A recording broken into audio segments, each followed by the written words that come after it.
Interviews with top newsmakers, leaders, and interesting people. This is Talk of the Tiers. Welcome to this week's Talk of the Tiers. Glad you could join us again. We're here every Sunday morning right after Meet the Press. And this week, we are talking about the Ferrario Elmira Jazzfest, because it is an annual event. If you haven't been, you need to go. Some of the top jazz talent, contemporary jazz talent in the country, comes to Elmira to play. And it's a fantastic event. Ticket prices are reduced this year, so it's very affordable. And we're going to talk to Don Ferrario and Anita Lewis about that today. Don, you're the primary, is it all right if I call you the primary sponsor of the event? And yeah, because you are. Okay. And then Anita Lewis, you're with EOP. EOP, yes. You are the Chief Development Officer, yes. And EOP benefits greatly from yes, the Jazz yes, we Festival. Do. Mm-hmm. We had a great meeting at EOP to hear about that with you and Robin Ferrario about a week ago. Sure. All right, so I need to start the same way I start every week, which is to ask you to verify that we have not discussed any of the questions I'm about to ask of you, and you'll be hearing them for the first time as I ask them of you. Okay. Well, we're going to start with Don today, and a little lost, but I'm there. Don, you've been supporting Jazz Fest for 14 years now. This is your 14th year, I believe, right? Yes, it is. It's great. Besides your love of jazz music, which I know from previous conversations with you that you love contemporary jazz, why do you do it? Because you've been doing it for a long time now. It's all about EOP and what EOP does with the community. It's such an important part of the support system of our community, what they do with all the kids, and then the adult programs that go with it. There's so many pieces to EOP that people don't realize. I couldn't tell you what they all are. Every time I go there, I find something new I wasn't aware of. They did, during the 60th anniversary earlier in the year, they did 60 things that EOP does, and I was just, like Don just said, I was blown away by all the programs you all have. One that I really like is the culinary school you have for people. And people, you might not know this, but you can call and order food from those folks, and they'll bring it to you. Yes, we will. That's pretty cool, actually, but you guys do so many things. Don's absolutely right. Yes, we offer DoorDash. Like I said, the Community Food for Jobs program is a small cafe. It's a small bistro, and you can go in for lunch, for breakfast, and we do a lot more, you know, with the community. We do those curbside meals every day that comes out of our bistro. So, and we feed children every day between Head Start and after-school programs, summer meals. So we do a lot with food. Yeah, you do, but you do a lot with a lot of other things, a lot of outreach to the community. I mean, we consider this to be a 2-hour show, seriously, to sit around and talk about all the things EOP has done. So sounds like an upcoming episode. She's been on. So is Andrea. They've both been on. Yeah, we need to have them back again because there are new things coming up all the time. Yeah. So how did the partnership with the Jazz Fest, I'd like to ask both of you this question. I'll start with you, Anita. Okay. How did that come about? And, you know, obviously it's kept going. Well, I'm a musician. I'm a vocalist, basically, but I like contemporary jazz as well. And so I was saying to Andrea, it's like, what can we do that's really not done in our area, you know, that would be really good locally, you know, regionally? And so I always talked about another jazz festival that they host in the area, and it's like, we could do that here. And so, you know, we talked about it, and we, you know, did it a few years, and then, you know, I spoke with Don and not knowing that he was a lover of contemporary jazz. And so when he told me, and I was like, oh. And so as we spoke, and then we just kind of, you know, developed this partnership, and he loves contemporary jazz, and he was like, how about if I'm a sponsor? And, you know, we name it Ferrario, and I was like, hey, let me talk to Andrea, and it was on after that. Yeah. So I can't really take credit for the beginning. That was Anita. First year, we were a spectator. Robin and I were a spectator. But that's when the conversation started. And if we're going to be involved with it, we are involved.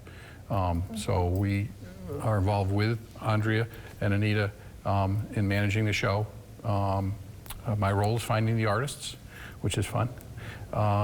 So many we've had. I mean, figure 3 to 4 artists a year, and these are worldwide names, times 14 years. That's how many we've gotten to know. I mean, you just turn on watercolors on Sirius XM, and that's our music. Probably 2/3 of the artists that you would hear have been here in Elmira. That's pretty amazing.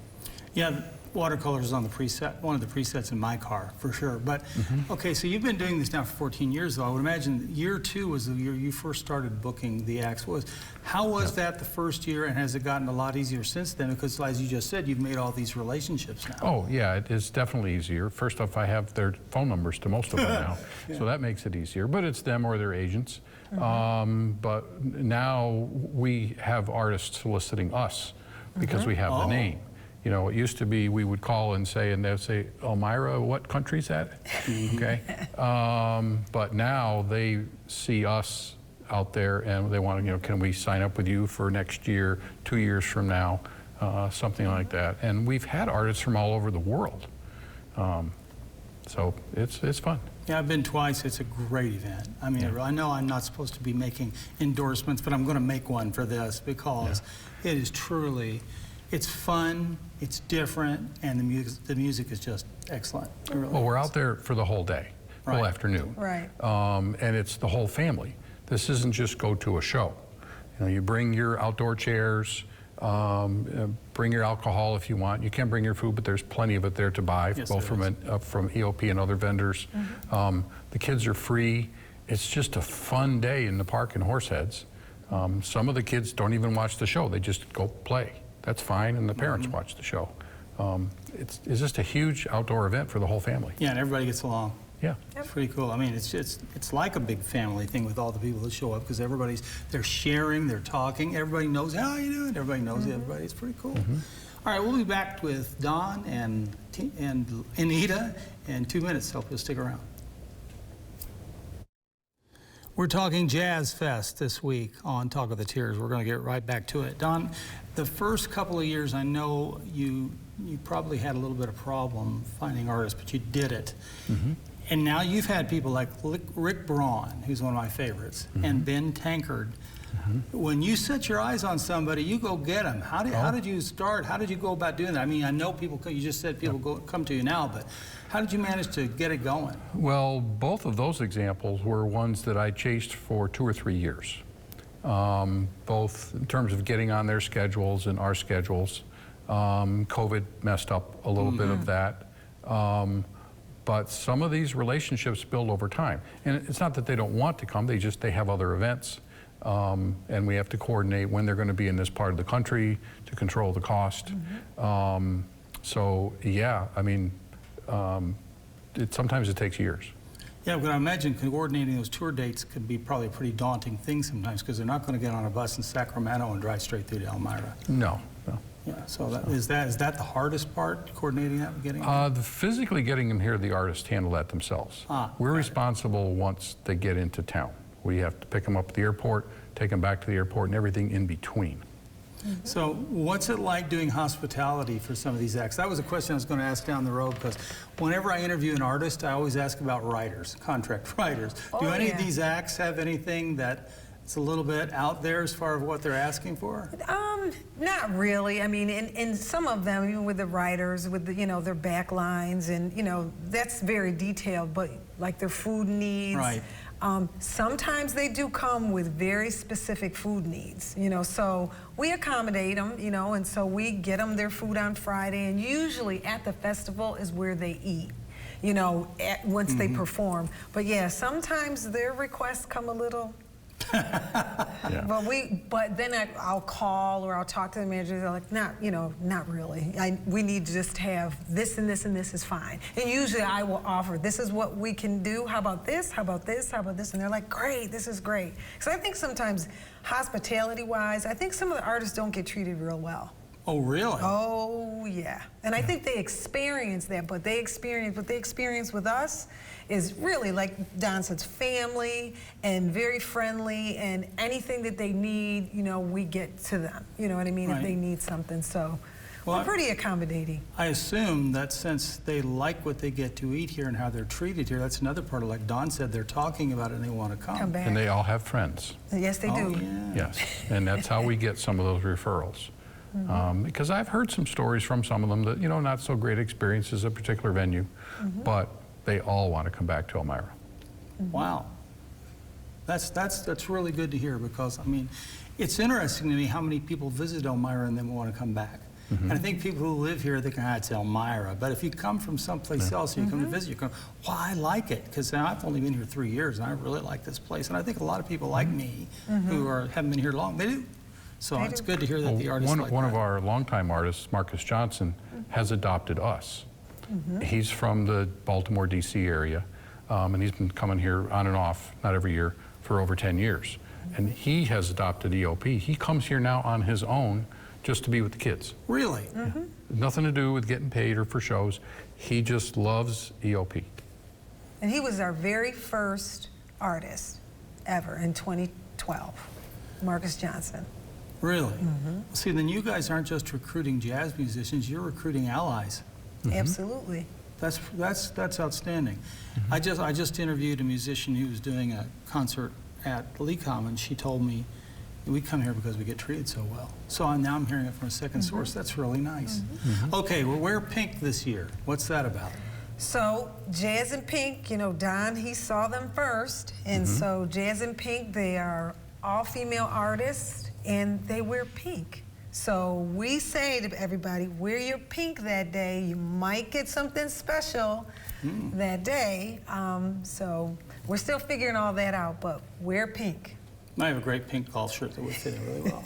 Great. Well, so the Ferrario Elmira Jazzfest, it benefits the EOP, but it's not just the money, I would think. I would think that getting the Jazz Fest out there and the name and the artist, that's got to be good PR for EOP at the same time. I think it is. When we started working with EOP, frankly, I didn't know what it was. So if I didn't know what it was, then a lot of people in the community don't know what it is. So the constant promotion, including our media partners such as WETM, which WETM donates a tremendous amount of media to this event. That's brought a lot of knowledge about what EOP is to the community. And you know, I can't say for them what's more important, the money or that, because they need both. Right. But they need the community to know who they are and what it does in order to have that support. That's true, and I think we got to get you back on this show and do more stuff about the EOP, because you guys just do, I keep coming back to this, but Don's right. I mean, you guys do so many things that people just don't know about. Yeah, we'll come anytime, anytime. And what is it that people call your headquarters, the NABE? Oh, the NABE, the Ernie Davis Community Center, which is the other building, and then, you know, EOP building is the family center, but that's where the neighborhood house campus used to be. Right. That's very historic for, you know, for that corner is the neighborhood house, because that building, the EOP building, is where the neighborhood house used to be.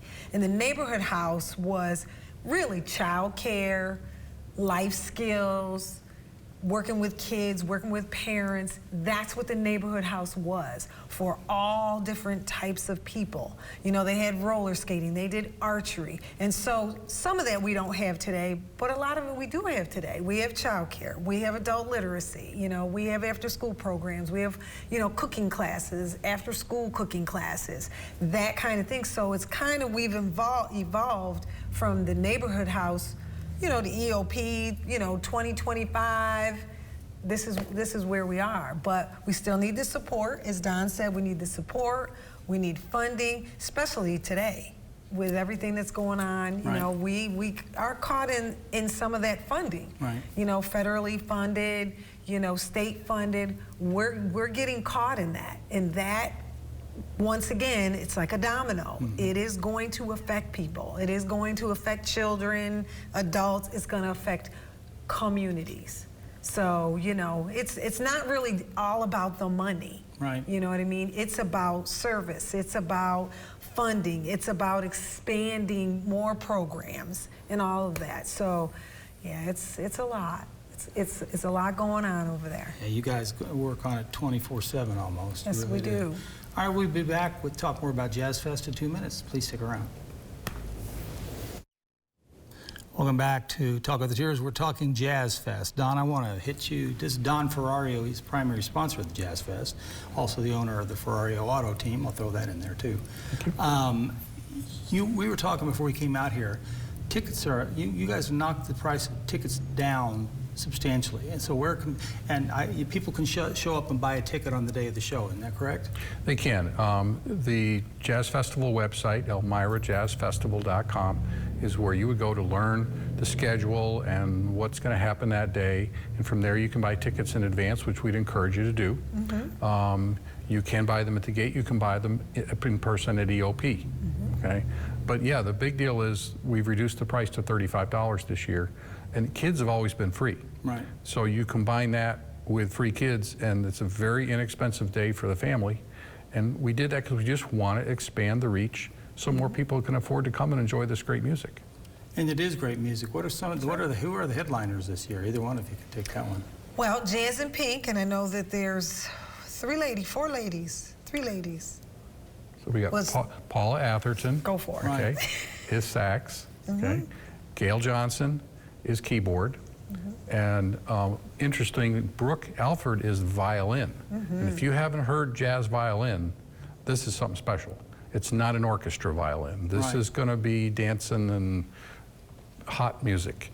So they're all performers in their own right, and they are going to perform as individual acts. So we'll have the Paula show, the Brooke show, but then they perform as Jazz in Pink. And the interesting thing is, even the band members behind them are all female. So that's where they get their Jazz in Pink from. Now, the female thing is a this year thing. It's not that our entire event is around that, but it is an interesting twist for this year. So then we took that further with the dress, which I'll let you talk about.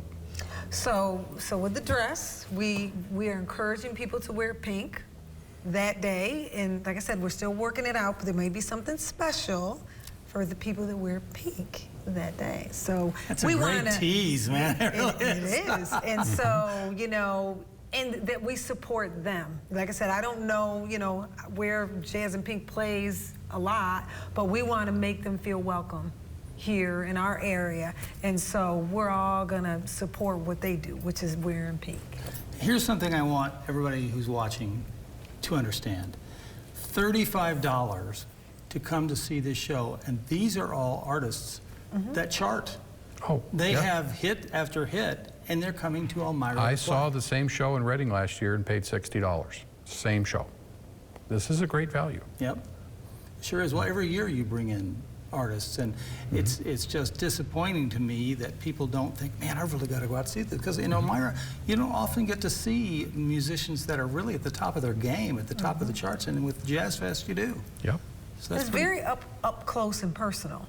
Right. You know, I mean, it's easy to, you know, drive in, whether you're coming from Rochester, you know, Buffalo, Syracuse.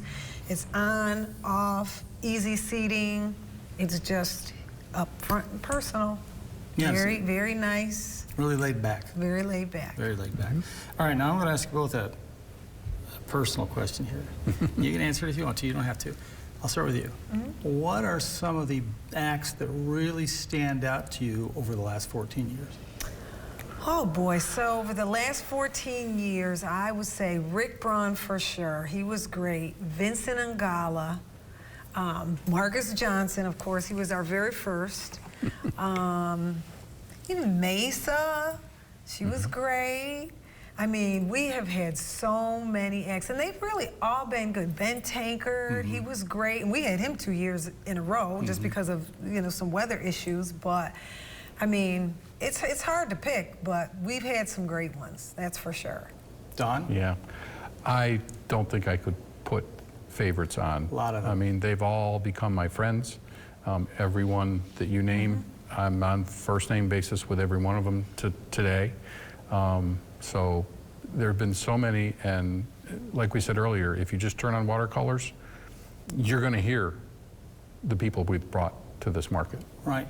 I will say this. The first year I was here, the general manager said, you got to come with me to see this show, and you're going to love it. I said, isn't that going to be great jazz artists in Elmira? That's what I said.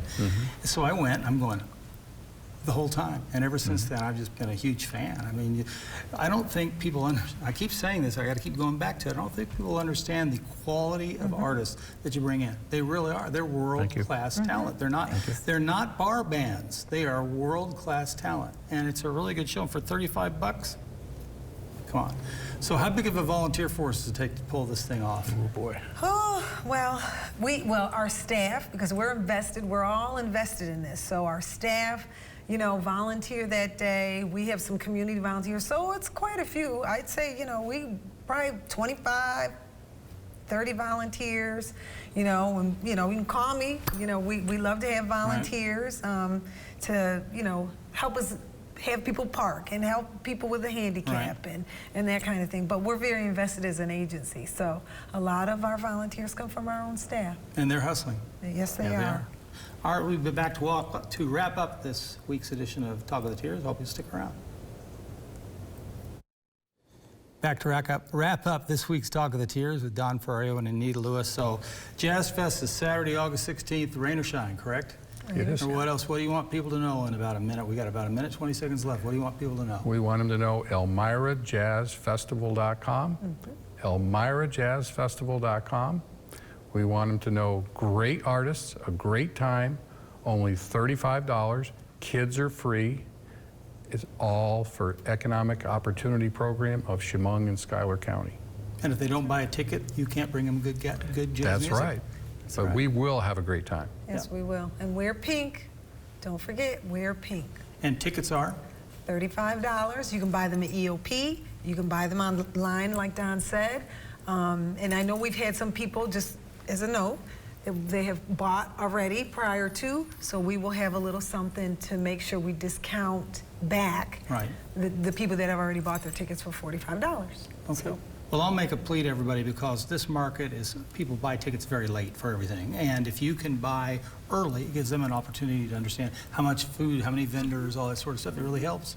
Well, I want to thank both of you for being here. And honest to gosh, from the bottom of my heart, I hope you have many thousands show up, because it is an outstanding event. I know I'm not supposed to do endorsements, but the heck with it. It's a great event. Jazz Fest is great this year, incredibly well priced, great talent. So thanks for being here. You're welcome. We have vendors as well. You bet. Okay, and we'll see you next week on Talk of the Tiers. Thanks for being here. Go to Jazz Fest.